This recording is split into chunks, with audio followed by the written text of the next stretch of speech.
Ito na sila friends, oh. Ito na po yung batik-batik. Sinasabi ko sa inyo. Tsaka yung isa yun, no. Friends, alit.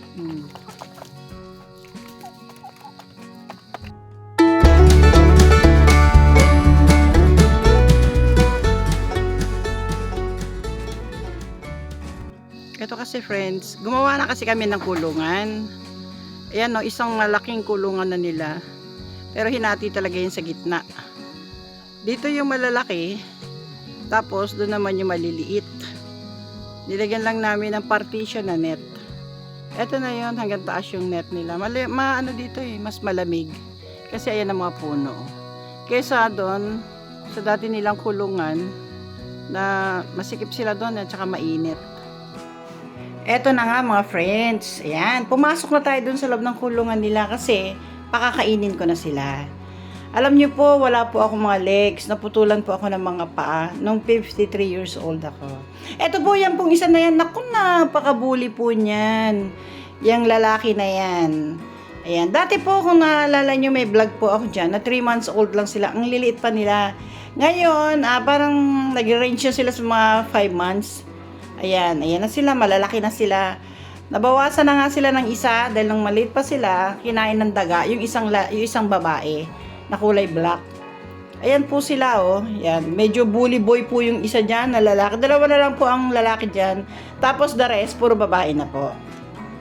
Ayan, ang sarap po magpakain ng ganyan. Mababait sila. Ayan, dahil hinati na nga ng mister ko yung kanilang kulungan. Ito yung dating maliliit, oh, yung 2 days old. Tapos hinati sila kasi ito malalaki na itong mga to ahead ito ng 3 weeks. Ayan, ako napakakulit po niyang pula na yan. Wala siyang ginawa kundi gusto niyang sabungin yung maliliit dun sa kabilang sa kabilang net. Maliliit pa po yun mga sisiu pa yun noon. Ngayon ahead na sila ng ilang weeks. Yan, andito po ako sa loob, magpapakain po ako sa kanila ng mga feeds. Alam niyo po, matitipid po kaya yan. Dati punong-puno po ng damo dyan. Malilit na grass. Naubos.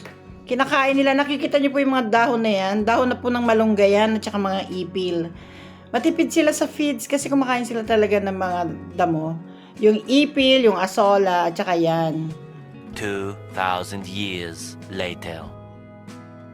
Binalikan ko po sila after ilang days. Ayan, pinakain ko na naman sila. Ang sarap po mag-alaga. Yung mga katulad namin, mga senior na, wala na po kasi kaming nagagawang mag-asawa. Ayan, nag-try kami na mag-alaga muna. Dati po mga 15 yan.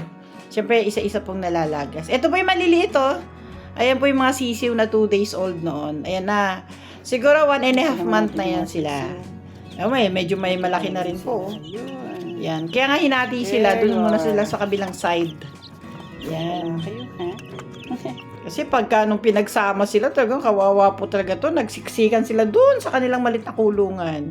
Ang ginawa ng asawa ko, binukod, nilagyan ng net. Ayan. Pero po dito sa kabilang side, yung medyo malalaki na, medyo merong nang parang mangingitlog na ng mga inahin. Yan yung maliliit na sisiw, friends. Yan pa yung dati pa. Pero parang palaki na rin sila. Mabibilis din silang humabol. Ito pala mga Red Rhode Island, talagang malalaki po sila at mabibigat. Pinaka nila 6 na kilo po Ang pinaka mabigat nila. Ayan ang lalaki nila Matataba, lalo na yung mga babae nila, yung mga inahin nila. Ayan po sila. Pagka morning, nandiyan ako, nandiyan kami ng asawa ko, papakainin. At the same time, binibidyo ko na rin sila. Ayan, ayun Masaya magpakain. Hindi po sila, hindi sila nangangagat o nanunuka. Basta kain lang sila, ganyan. Maganda po kasi dito sa lugar namin, friends, marami pong puno. Kaya medyo presko dun sa lugar nila dito. Tapos dun po sa kabila na yung mga tanim po namin yung mga gulay, mga kalamansi, sigarilyas, upo, yan. Yan po ang trabaho ng mga senior. Ngayon po, yan na po ang paglibangan natin. Ayan. Meron pong other side doon sa gilid na nag-abang na rin yung mister ko ng para dito sa mga babae na just in case mangitlog. Ayun, naglagay na rin po siya doon ng abang. May bubong na doon. Ayun po sa gilid. Dalagyan na lang niya ng kawayan at saka yung mga kaeng Siguro kukuha kami mga 3 kaing para kung mangingitlog yung mga babae, doon na sila aakyat. Ayan, friends. Ayan. Medyo matipid po ang mga Rhode Island ha sa pagkain. Hindi po sila maselan. Ayan, ang sarap lang po mag-alaga, friends. Kasi, 'di ba? Pagkatulad na natin na, ayan no, ako, napakakulit po na itong red na to. Yan. Minsan po, kahit may net na yan, hinahamon niya ng sabong yung kabila. Hindi naman siya makapalag dito sa isang batik. 2 lang po lalaki ko dyan. Hindi siya makapalag doon sa isang batik-batik kasi talagang pinapalagan din siya nung batik na isa, yung lalaki. 2 lang po lalaki, tapos ang babae 6. Yan. Ako, ang happiness po na naidudulot nila sa katulad namin, ang ganda po. Ayun. Lalatagan na namin ng kawayan yon para doon na sila. Pag naisip nila mangitlog, ititrain na natin silang umakyat doon para doon na sila. Ayan po yung batik ko. Yan, lalaki rin po yan. Yan po yung sumasangga pag makulit yung isang lalaki. Ayun. Hinahabol din niya. Pagka, minsan talaga bully po yun eh. Ayan. Ayan po sila. Ayan oh. Parang yung happiness na ibibigay nila, hindi po yan nababayaran ng pera. Masaya yan. Kung mangingitlog sila, fine. Dahil meron na naman kaming magigay na makapag-alaga kami na ng itlog. Ayan. May alaga rin po ako mga bibi. Kaming mag-asawa.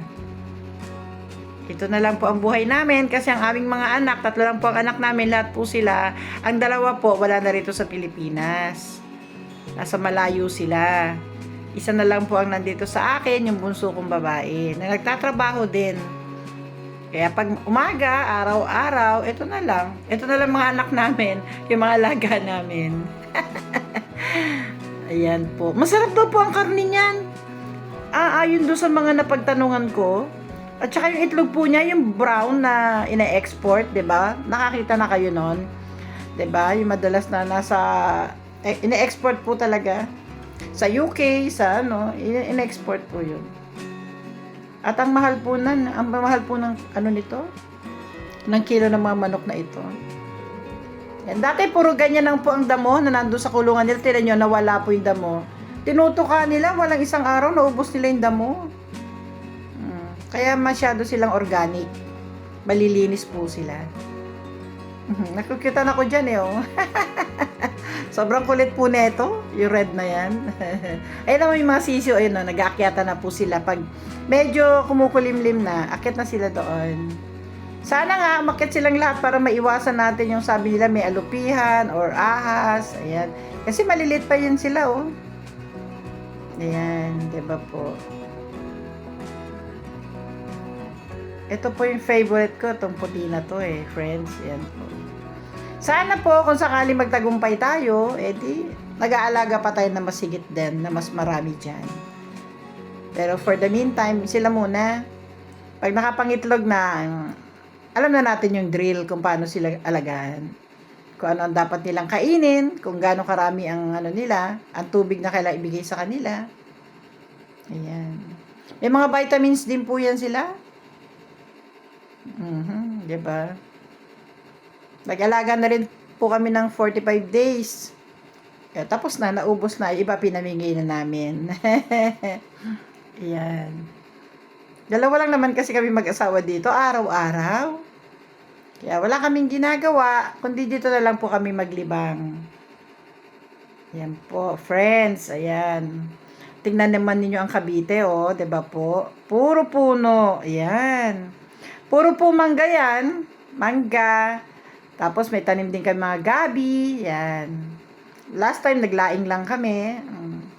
Tapos puno ng saging. Marami dyan. Kaya lagi kami nagsasawa sa saging at sa puso ng saging. Lahat po ng taga rito may tanim po na saging. Karamihan po dito sa subdivision po to, pero marami pong puno. At napakatahimik po rito sa lugar na to. Wala pong batang naglisa, wala pong mga tambay, wala pong manginginom, ganon. Ayan friends, napapalibutan kami ng puno ng saging.